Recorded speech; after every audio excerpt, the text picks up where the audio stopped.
Okay, so a song like this that is really multiple genres put together, right? I mean, how would you say that? I don't know. I remember playing this for Tom Morello and him saying, "That's crazy person's music." It sounds so normal now. I've heard it so many times. Yeah, but the first time I heard it, I was like, wow. It's definitely a head scratcher at first. How do they present a song like this to you? They just play it for me. The singing choruses are so undeniable. Yes. Like and we stop, but it where it goes from there is really dramatic and beautiful and technicolor. Yes. You know, it's like it's wild. That the quirkiness of the verse. And I can remember talking to Serge like, really, this is how it goes? He's like, yeah, that's how it goes. And he's like, I'm going to say it, and then I'm going to sing it, and then I'm going to repeat it. And like, okay.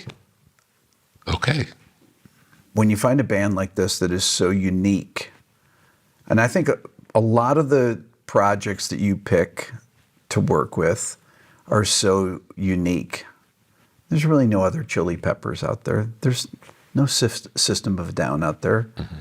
Is that helpful to find the audience for music like this, you think? No, it's the opposite. It's much harder. Yeah. It has to be so good that you like it in spite of the fact that it's crazy person's music. I remember when we put out the first System of a Down album. The self-titled one. Yeah. The program director at K-Rock, which was the premier station that would play that kind of music in the world, said, and they're an LA band and it's an LA station, they said, we will never play this band on our station. Never. And again, a year later, #1 requested group on the station.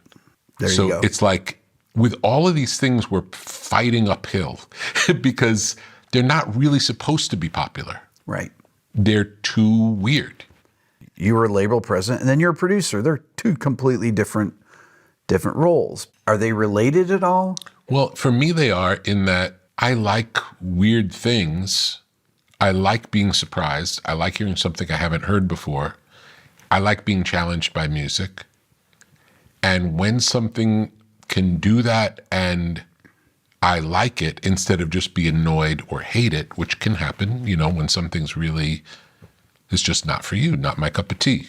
That happens a lot. Mm-hmm. But when it's something I haven't heard before and it's really compelling and exciting to listen to, I want to nurture it. Now with System of a Down, I don't think I thought this is going to be as popular. With none of the bands, none of the artists I work with do I think this is going to be popular. It wouldn't be realistic. If you saw System of a Down, when I saw System of a Down playing at the Viper Room, 200 people going crazy, and them doing sort of these like Armenian folk dances and playing heavy metal, like I laughed the whole show. Right. It was ridiculous. Yeah. But I loved it. Yeah. But any thoughts of like, this is going to be big, you could not have that thought. It would be insane. But I loved it. So it made sense. It's based on the emotion of it more than the, where does this fit?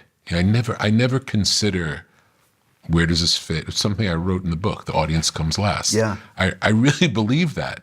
Not because it's, if you start making decisions based on what you think they'll like, you're going to water it down. The best version of it is the real version. And then some people will love it and some people will hate it, and it's okay.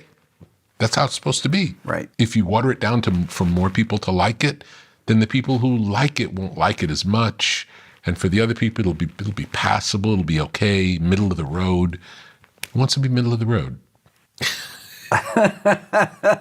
A lot of people, apparently. I guess. Unfortunately. I don't know. It seems strange to me.